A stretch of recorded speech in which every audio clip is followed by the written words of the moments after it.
My name is Sowah Mandela. And, this training is purposely for people with no or little knowledge or experience in using computers. So if you are here and you already have the basics or the basic knowledge of how to use computers, this class is not for you. It's for the adults or those who have no knowledge at all about computers. And that's the basic of this class. If you can. So it's a pleasure to have you all here to do this with me. It's a pleasure. And once I would like to say good evening to you all. Good evening. Okay. I would like to share my screen so we can start.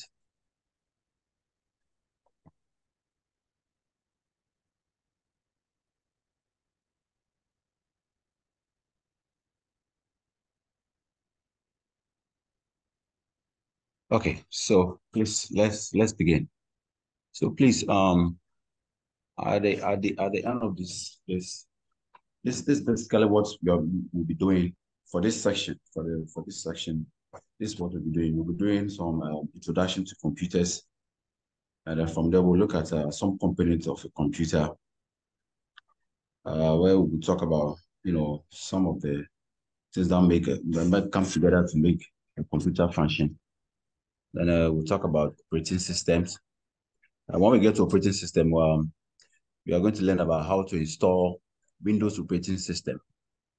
Yeah, we're going to learn how to install Windows operating system. Then from there, we'll move on to internet and emails basics. Then we'll do some troubleshooting. So by the end of this course, you should be able to understand the basic operation of computers and related devices. And also, you should be able to set up a personal computer. And you should be able to install Windows operating system like Windows 10, which is not anything difficult to do. I'll take you through that as well. And you should be able to install basic, applications on your computers, like applications like Office Word, and most of the applications that you use on your computer. You don't need anybody to come and install any applications on your computer for you. After we are done with this class, you'll be able to do it. I can assure you that. And then you'll be able to perform some basic functions in Microsoft Word, Excel, and PowerPoint. So as my coordinator said, on Monday, he will bring the timetable on Microsoft Word, Excel, and PowerPoint. And after that, too, you should be able to access the internet on your own. Some search engines when you visit the internet. What are some of the search engines that you can type to make yours surfing on the internet very easy? Like email, social media, and other platform that you guys visit on the internet. You should be able to maneuver your way easily when you're on the internet. And then you should be able to do some common troubleshooting on your computer. When you're using your computer and sometimes you realize you are connected to the internet and now there's no internet, the machine is telling you can't connect to the internet. You should be able to do some basic troubleshooting on your own to figure out what might be the problem. Or you are using your computer and all of a sudden you see the screen turn to blue, what we normally term as blue screen. You don't have to panic if you have basic computer knowledge. You don't have to panic. You should be able to find a way on how to solve that problem. We'll do introduction to computers. We all know, we all use computers in our homes and our offices, but do we really know the definition for that? So the simple definition I have for a computer is it's an electronic device that can store, retrieve, and process data according to instruction given to it in a variable program. So computers are basically electronic machines that we use. So what it means that whatever you input into the computer, you're going to get that output. So we have the common term that says garbage in, garbage out. So whatever you give to the computer, it's going to give you that reply or that output. So we're going to look at what computer really does, like how you say computer stores, what it means when you say a computer stores data, and what it means when we say computer retrieve data, and the processing part of it.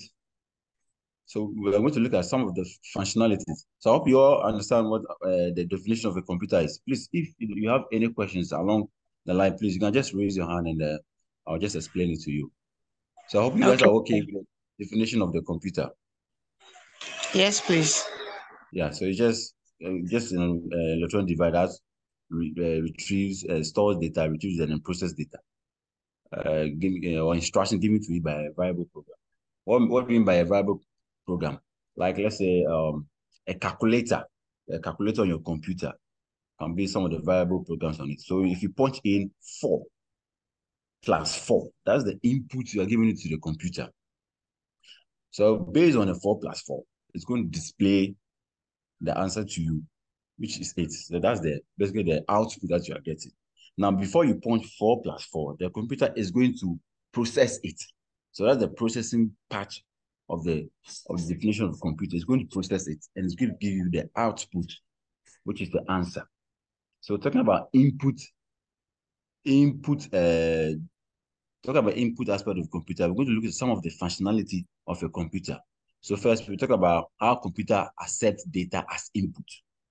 Now, an input is when you use some of the peripherals of, let's say, a keyboard or maybe a mouse to input an instruction to the computer. So we look at an input device is any hardware device that sends data to a computer, allowing you to interact with or control it. So when you're inputting data into the computer, that's the input aspect of it in the definition. So we'll look at some of the input devices that we use to interact with the computer. So we look at pointy devices like this, like a mouse, a keyboard, or touchpad. These are all input devices that we use to interact with the computer. So an example of an input devices that I've just mentioned are the keyboard,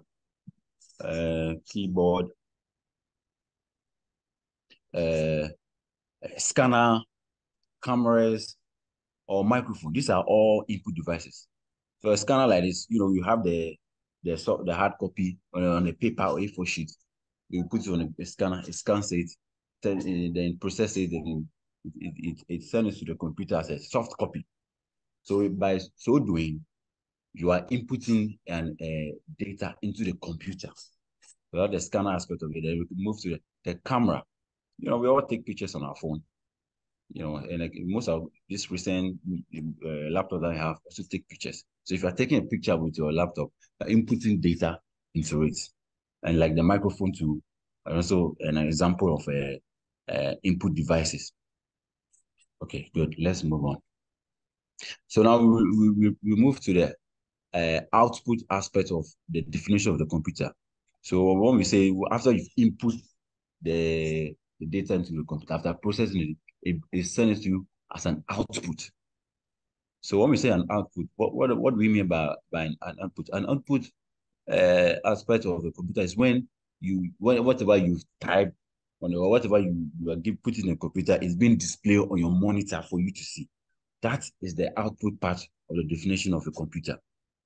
Now we look at some of the output devices that we have. An input device is any peripheral that receives data from the computer, usually for display, projection, or physical reproduction.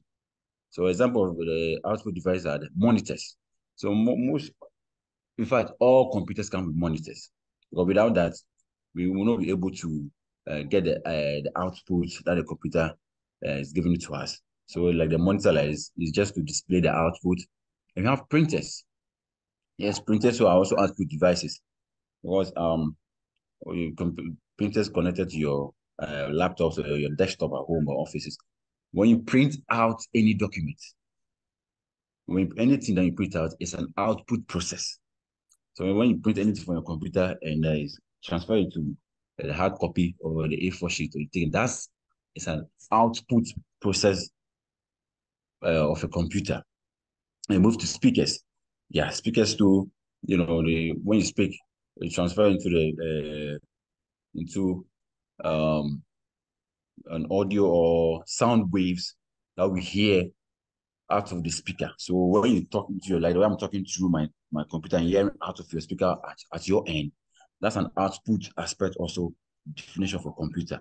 Then move to projectors. Yes.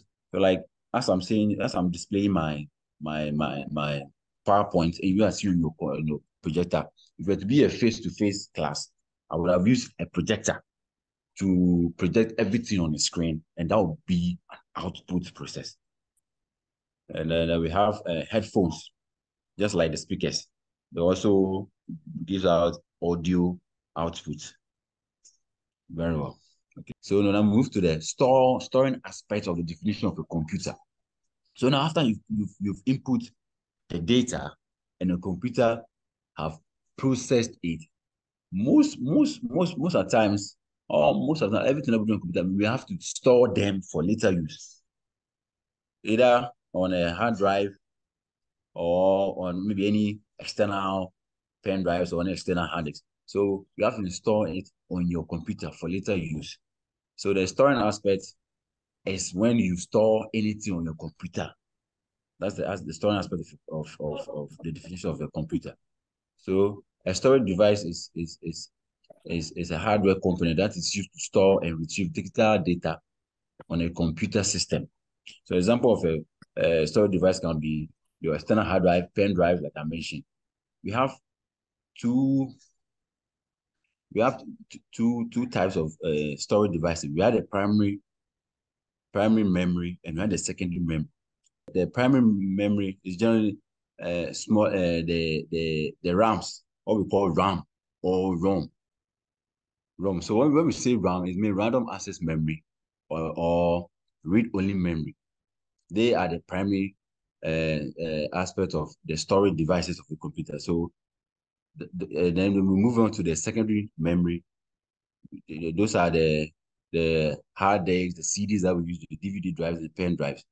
But for now, I'll not talk about the ROM and the RAM.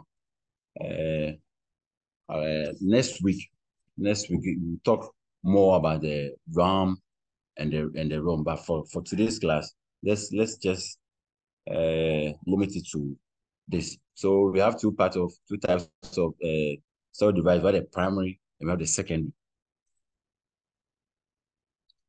Types of computers. Computers have come a long way, and there are various types of computers. So like I said earlier on about the ROMs, for today's class, we're going to talk about these three, which is the workstation, the personal computers, and the server computers. Now, when we talk about workstations, now workstations are high performance computers that are optimized for specific tasks, such as video editing, 3D modeling, and gaming. So what it basically means is that maybe let's say you are a photographer or somebody who's into designing, it's a Photoshop or anything, then you need a workstation computer because the example is a HP Spectra, which is basically designed for high processing power, like photoshopping, 3D modeling, and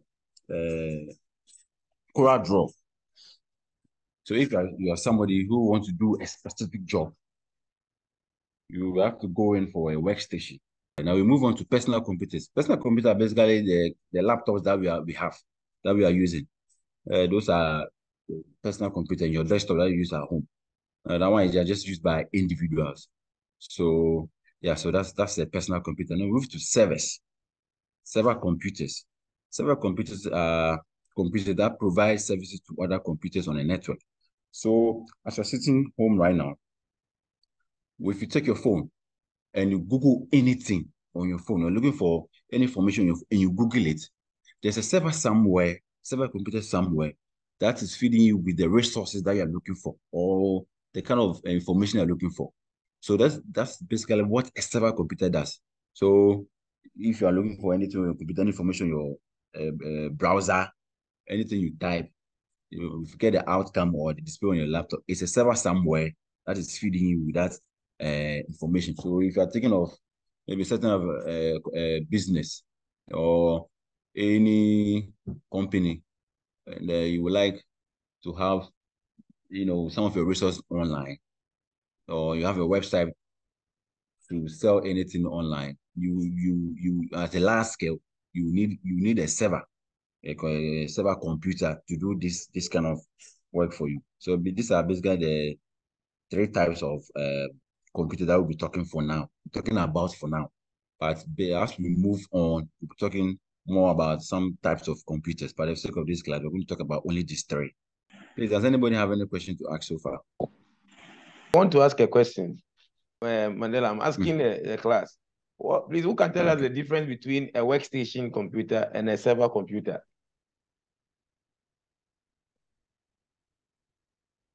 Because sometimes some of the server computers, they are used for high performance. So what is the difference between a workstation computer and then a server computer? Comfort, are you there? Yes, please. Please, what's the difference between server computer and workstation?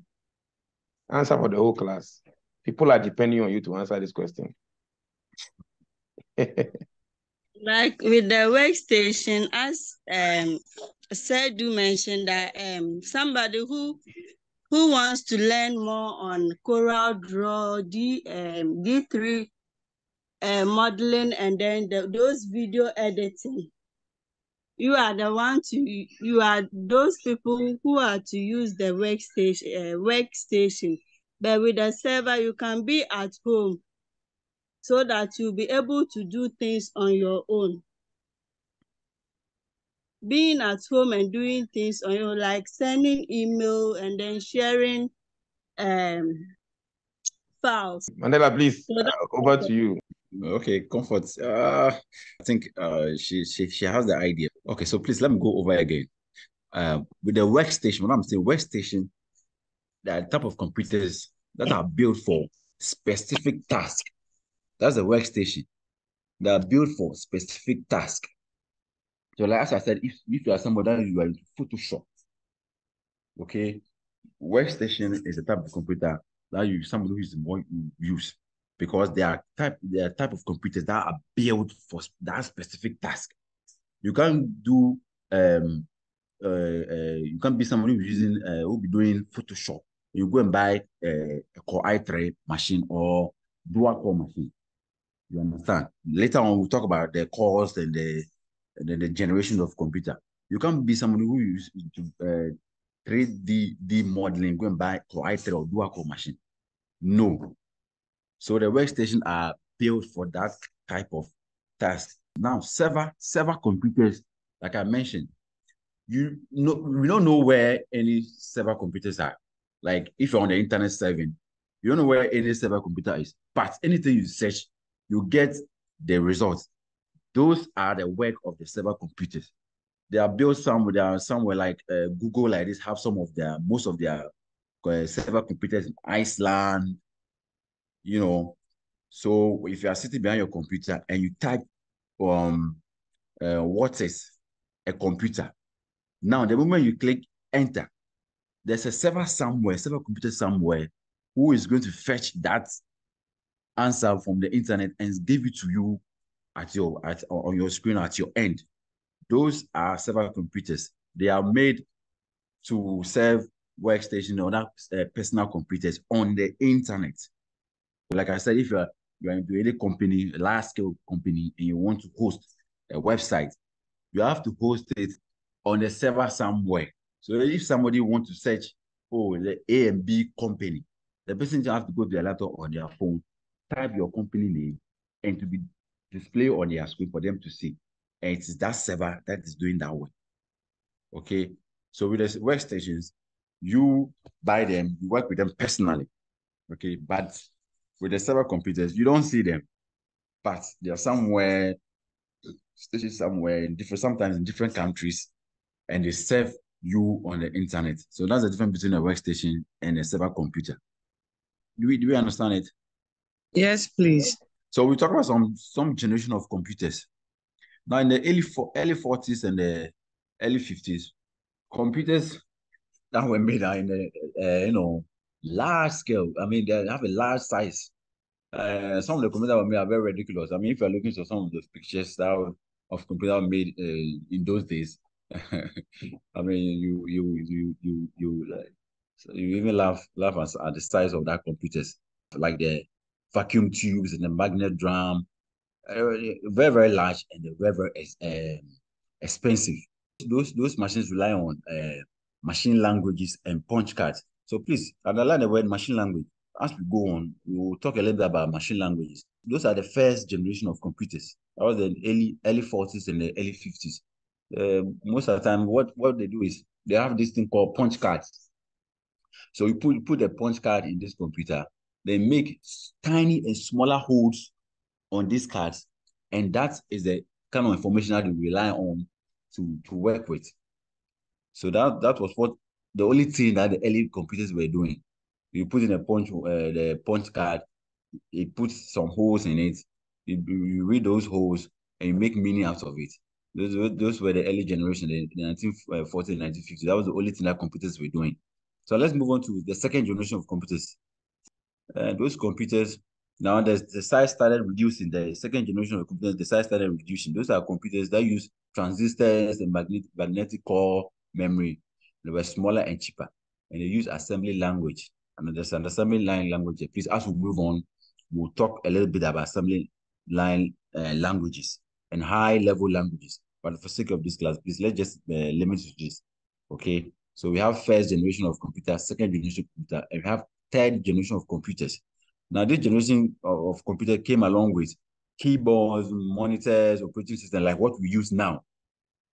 Okay, so these are the types of generation of computers that we have. So as we move on, I'll talk more on the assembly languages and the machine languages. Okay, we have come to some components of computers. Now, when we say components of computers, these are basically the parts or that comes together to make the computer whole to function for you to use.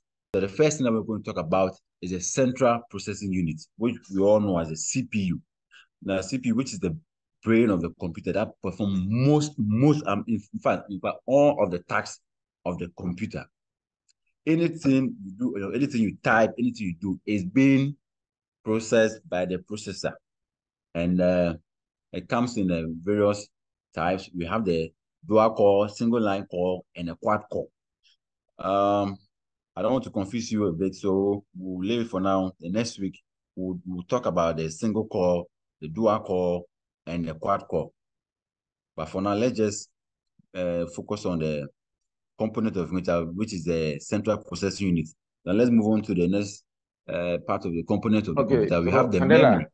Mandela, so let me add up to. Can you go back to the slide that you just left? Let me add up to that. So please, what we are doing now, the basic computing class, what we are doing now. So some of these things, when you are going to buy a laptop or a computer, these are things you should be looking at. So I want to understand, when you see single core, dual core, now people are doing 4 processes now. So if you are going to buy a computer and they tell you single core, you should know that you are going back to like the 2000s, the 2000 and 2002. Currently, we are running like 4 cores of the CPU. So when you are going to buy a computer and you don't have anybody who is an IT expert with you, just remember these things. That, you ask the person, can you let me see what the processor is? The person, there's something that there's something that we can type on the CMD that you can use it. So I think we'll get there and then we'll show you all those things so that you can appreciate. We'll get there. You can check the systems and the settings of the machine. Then it can help you buy when you want to buy. So these things will help you. So let's take note of these things. Yeah. You can continue. All right. Thank you. So we move on to the memory. Like I said earlier on, when we were talking about the storage part of the definition of a computer. Now, this component function in a way that you see anything you are doing on your computer. Now, before your processor will process anything on your monitor for you to see, it has to load into memory. So let's say you are typing on your keyboard. Like I use the calculator as an example. If you are typing 1 + 1, when you type 1, the keyboard sends an information to your memory that holds it.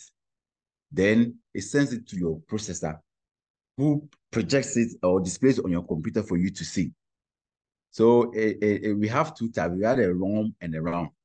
So here I'll talk about the ROM and a RAM.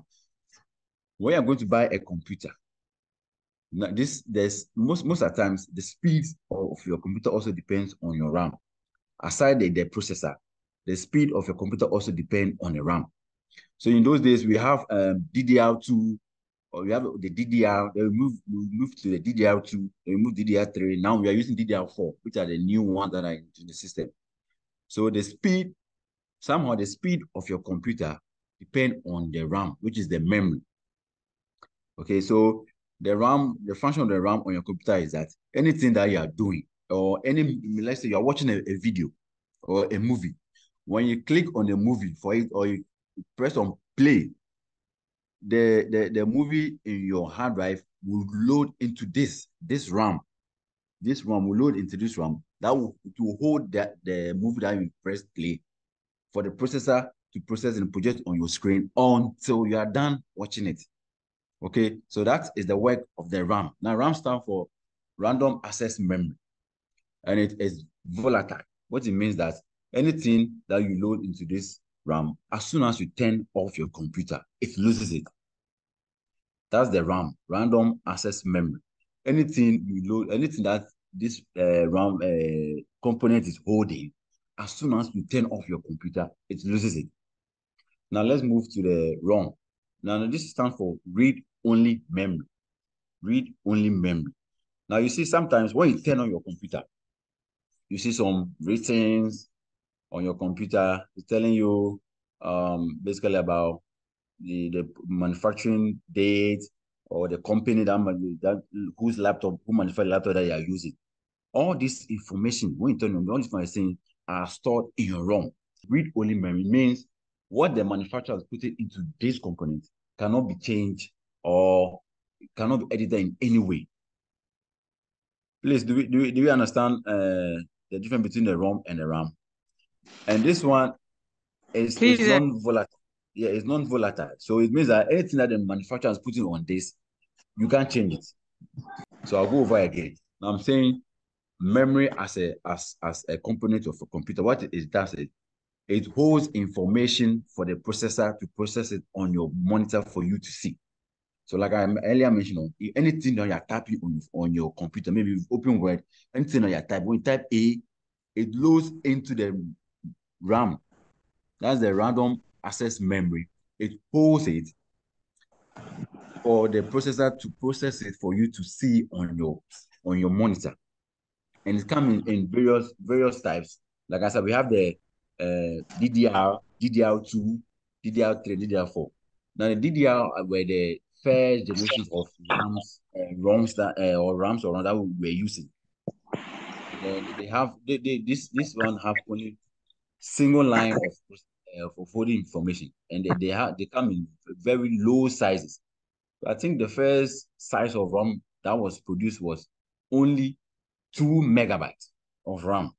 And for now, if you have only 2 megabytes on your computer, I don't know the kind of information that you'll be able to process, because even movies nowadays that we are processing are about 10 gig or 8 gig. And there's no any information that we process now that RAM will be able to handle, because it's very small, just 2 megabytes of RAM. And please, as we go on, we're talking about sizes of data like megabytes, gigabytes. We're talking about that as we move on. So please don't be confused. Then we move on to the DDR2. Now DDR2 came to replace the DDR, and that one has more processing power or more storage holding of data than the DDR. Now from the DDR2, we move on to DDR3. So mostly most of the computers that we use at our homes and our office have DDR3 RAMs. Okay, have DDR3 RAMs. Now this can hold information up to 8 gig, 8 gig or so. Yeah, up to 8 gig. Then you move on to the DDR4, we can hold information up to 16 gig. So what it means that the larger the amount of data your computer can hold, the faster it processes. Okay, so like the olden days of computers, you have only 2 megabytes of RAM. Now, if you are anything that you are doing, if you type, let's say you are watching a movie, and then you want to you want to do something else. Because the movie that I'm watching has occupied all the RAM space. You can't do anything else. You have to wait to watch the movie or to close the movie. Then you move on to do another thing. Because the movie that you're watching has occupied all the RAM space. So most of the time, apart from the speed of your processor, the RAM also determines the speed of your computer. Now move on to the motherboard as a component. Like the name implies, it holds, in fact, everything that the computer needs to function. To your hard drive, to your RAM, your ROM, your CMOS. In fact, everything that your computer needs to function. So what the motherboard simply means is just a plate that they have mounted all these devices, as you can see in the picture, on it, so that they can function for you to be able to use the computer. So that's basically what the motherboard means. It holds all the components of the computer for you to use to process your data. So let's move on to the next component of a computer, moving the storage devices. Now, there's no any computer that comes without a storage devices. You know, in the olden days, like I said, the punch card was one type of hardware that we have. You know, we make holes on it, and then you have to determine what the information is with the holes that are punched on it. Now, these devices have come to replace all those things. So normally we're having CDs. We're using CDs to store informations. We're using what else? But you can remember me one thing that we're using to store data in the olden days. Can remember me? I've mentioned CDs. We can mention another one thing that was used to store data aside the CD. Hello. Cassette. Okay, correct. Hello. Cassette. Yeah, cassette. Please, can you anyone give me one more? What of pen drive? Was it used in the olden days? No. Okay. I was looking for diskettes. Remember diskettes? Those days in school, you know, we use diskettes to store information. Diskettes. Yeah, so those devices are no longer in use. These devices have come to replace them. And even this one, very soon, we are not going to see this type of storage devices in use again, because there are new devices that come to replace them, which are the SSD, the solid state drives, SSD, which has more processing speed and then very durable than this type. But let's focus on this as a storage device or the component of a computer. So this basically what it does is that it holds the data or all the information I have from computer. This holds it for you, and it can be various sizes. Those is the only size we have is, I think, it's 8 megabytes or so. But now we have up to almost most of the hard disks that we have now, about, I think some have up to 120 terabytes, you know, capacity, and those are used in servers and stuff. But as a personal device, computer that you are using, you have about 500 or 1 terabyte. Okay, so this storage device is one component of your computer. Now let's move on to the power supply. Now, I always tell my brothers that this is to me, this is one of the most important components of a computer, which is the PS, the power supply unit. Okay, because I mean, come on, without the power supply, it's not really able to use a computer. I mean, your desktop without the power, you can. But now we have personal computer. We use batteries, and the battery is also a power supply unit of your computer. Because without it, you're not able to power your computer. Okay, so that is another component of a computer. For the sake of today's class, I think we'll end here. But please, next week when we come, we'll be diving more deeper and deeper into the basics of computers. Thank you very much. So this is just introduction, but I believe that after we have finished our 4 sessions, I don't know how to say it, but you thank yourself for joining this this training. So thank you very much.